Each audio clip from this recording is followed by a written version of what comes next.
ನಮಸ್ಕಾರ ಸುದ್ದಿ ದಿನಕ್ಕೆ ಸ್ವಾಗತ. ನಾನು ರಾಹುಲ್ ದಯಾನ್. ಪ್ರಮುಖ ಸುದ್ದಿಗಳನ್ನ ನೋಡೋಕು ಮುಂಚೆ ಈ ಕ್ಷಣದ ಹೆಡ್ಲೈನ್ಸ್.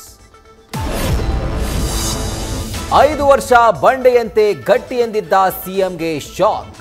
100ಕ್ಕೂ ಹೆಚ್ಚು ಶಾಸಕರ ಬೆಂಬಲ ಅಂತ ಹುಸೇನ್ ಕ್ರಾಂತಿ.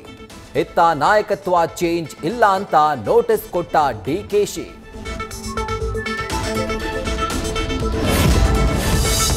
ಸಿದ್ದರಾಮಯ್ಯ ಲಕ್ಕಿ ಲಾಟರಿ ಸಿಎಂ ಎಂದ ಬಿಆರ್ ಪಾಟೀಲ್. ಸಿದ್ದು ಖಾಸಾ ದೋಸ್ತ್ ಸಿಡಿಸಿದ ಆಡಿಯೋ ಮಿಸೈಲ್ ಸಂಚಲನ. ಹೌದು, ನಾನು ಅದೃಷ್ಟ ಸಿಎಂ ಎಂದ ಸಿದ್ದು.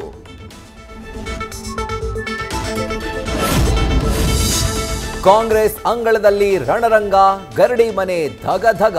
ಸಂಧಾನ ಸಮಾಧಾನಕ್ಕೆ ಹೆಣಗಿದ್ದ ಡೆಲ್ಲಿ ರಾಯಭಾರಿ ಸುರ್ಜೇವಾಲಾ. ಶಾಸಕರ 1-to-1 ಸಭೆಯಲ್ಲಿ ಅಂತಃಕಲಹ ಸ್ಫೋಟ.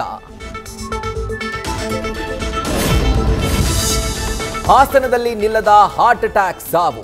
ಸಾವಿನ ಮನೆ ಸೇರಿದ ನವವಿವಾಹಿತ ಆಟೋ ಚಾಲಕ. ತುಮಕೂರಲ್ಲಿ ಬಿಜೆಪಿ ಕಾರ್ಯಕರ್ತ. ಶಿವಮೊಗ್ಗದಲ್ಲಿ ಸರ್ಕಾರಿ ವೈದ್ಯ ಹಾಗೂ ಬಾಣಂತಿ ಬಲಿ.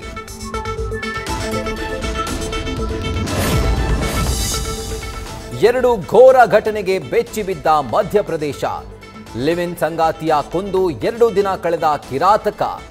ಇನ್ನೊಂದು ಕಡೆ ವಿದ್ಯಾರ್ಥಿನಿಯ ಕತ್ತು ಸೀಳಿದ ಪಾಗಲ್ ಪ್ರೇಮಿ. ನ್ಯೂಸ್ ಫಸ್ಟ್, ನಿರ್ಭೀತಿಯಿಂದ ನಿಮ್ಮ ಪರವಾಗಿ.